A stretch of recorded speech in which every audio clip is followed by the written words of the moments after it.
Ჩვენს ეთერში არის ავიაციის სიახლეების დრო შებათი დილის ეთერს უკვე ტრადიციულად მარიამ იზორიაც შემოვერთდა, რომელიც ავიაციის სექტორში არსებულ სიახლეებს ახლა პირდაპირ ეთერში გაგვაცნობს და გაგვიზიარებს. მარიამ, დილამშვიდობისა. დილამშვიდობისა ნინი, მივესალმები საქმიანი დილას მაყურებელს. FlexJet-ის მიერ Honeywell-ის International-ის წინააღმდეგ შეტანილი სარჩელი ტექნიკური მომსახურების შეფერხებების გამო შესაძლოა 1 მილიარდ 200 მილიონამდე ზარალის ანაზღაურებით დასრულდეს.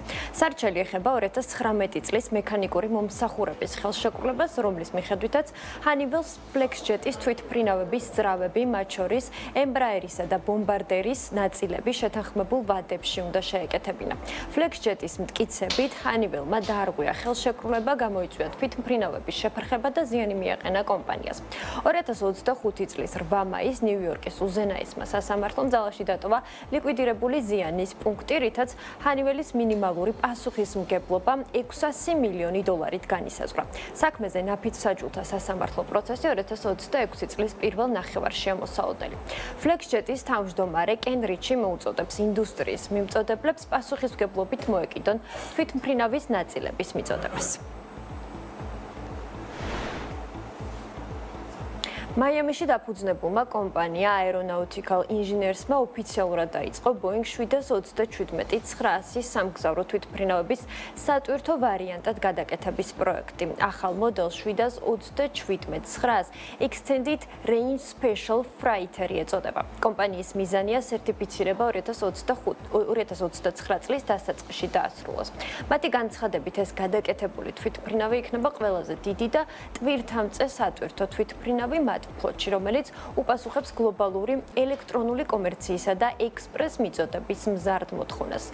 737-900 ERSF-ის მთავარ გემბანზე ტვირთამწეობა 26,170 კილოგრამს მიაღწევს და შეიძლება 12 სრულსიმაღლიანი კონტეინერის ან პალეტის გადატანა. პროექტის განვითარება შეფერხდა Boeing-ის შიდა პრობლემების გამო, თუმცა ახლა ის კვლავ აქტიურ ფაზაშია. ავიაკომპანია Fly Dubai 2025 წლის ნოემბრიდან ეკონომ კლასის ყველა მგზავრს ბილეთში ჩართულ უფასო კვებასა და ბორცვზე გართობის სისტემა შესთავაზებს. ამ ცვლილებით Fly Dubai ეკონომ კლასის ტარიფების სტრუქტურას ცვლის, რათა კონკურენტუნარიანობა შეინარჩუნოს და მგზავრებს მეტი სარგებელი შესთავაზოს. ბორცვზე გართობის სისტემა მოიცავს 1000-ზე მეტ ფილმს, სატელევიზიო შოუს და მუსიკალურ ალბომს. როგორც ავიაკომპანიის კომერციულმა დირექტორმა ჰამად უბაიდალამ განაცხადა, და ეს სტრატეგიული ნაბიჯი ემსახურება ქსელის გაფართოებასა და მზარდი ფლოტის მხარდაჭერას. ამჟამად Fly Dubai-ის ფლოტი 95 Boeing 737 თვითმფრინავს აერთიანებს, რომელიც 135-ზე მეტ მიმართულებას ემსახურება. იაპონური კორპორაცია Sojitz ტაშკენტში ახალი საერთაშორისო აეროპორტის აშენებას გეგმავს და იმედოვნებს, რომ 2028 წლისთვის ის ცენტრალური აზიის ყველაზე მსხვილი საავიაციო კვანძი იქნება. ახალი აეროპორტის პროექტის საინვესტიციო ღირებულება 1 მილიარდი დოლარია. მშენებლობა კი სავარაუდოდ მიმდინარე წელს დაიწყება. პროექტი საუდის არაბეთის კომპანია Vision Invest-თან სახელმწიფო კერძო პარტნიორობის ფარგლებში განხორციელდება. პროექტში იაპონიის ფინანსური წვლილი რამდენიმე ასეული მილიონი დოლარი იქნება. მედიაში გავრცელებული ინფორმაციით, ექსპლუატაციაში შესვლის შემდეგ ახალი საავიაციო ჰაბი წელიწადში 20 მილიონამდე მგზავრს მოემსახურება და საათში 40-ზე მეტი საჰაერო ხომალდის მიღებას შეძლებს. 2024 წლის ოქტომბრის მდგომარეობით უზბეკეთში 54 იაპონური კომპანია ოპერირებს, რაც 2019 წელთან შედარებით 2-ჯერ მეტია.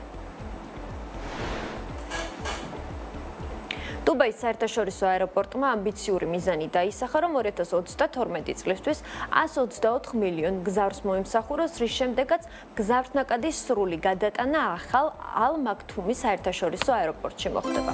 დუბაი აეროპორტის გენერალური დირექტორის პოლ გრიფცის განცხადებით, მიმდინარე წლის ბოლოსთვის აეროპორტი 95 მილიონ 300,000 მგზავრს მიიღებს, რაც ახალი რეკორდი იქნება.